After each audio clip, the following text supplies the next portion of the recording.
Hoxh, deshta me të pyet. Më ka vdek babi, mas i ka dhënë shpirt e komputh. I ka hap syt. Allahu Ekber. Pse ka ndodh kjo? Allah ta mëshiroft babën, e Zoti rujt ty prej vezveseve. Nëse merr një kukull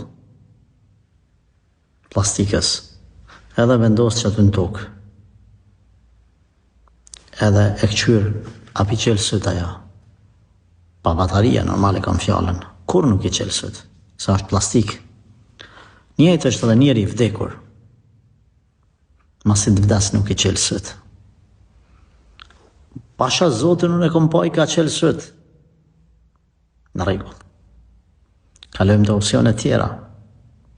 E ke prej ku me ditë që është ti, akoma ka qenë trupi në nxehtë, edhe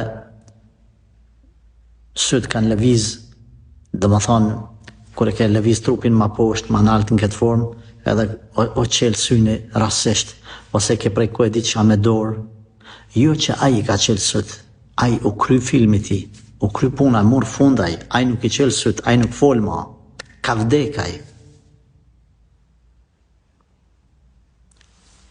Nëse i pas ka qelë syt, për një sebeb që ka të bëj me ty, e ke prejkë diqka, ose ka të bëj me natyrën pozicionin që ka qenë ai. Ose e fundit, tu ka do këty. Ta shnjonin prej qëtyne, ama dijeni sen, që nëse vdes njerjo edhe po kry puna ati, nuk ka mundësi me qelë syt, me lujt ma syt, ose dorën, ose gishtin. Nëse ka ndodhë këto, ka ndodhë se është liru trupje, ku me dit qka mjekësia mund me të spiku ma mirë se sa unë. Ama që ai me qelë syt e me të këshyrë ty, haraj atë punë. A kuptove? Pra s'ka të baj kjo kur gjatë ti tash me ngritë dhe me kriju paragjykime, ose dyshime, ose bestytni, kujdes, ma se bën një gjatë të tillë. Allah ta mëshiroft babën.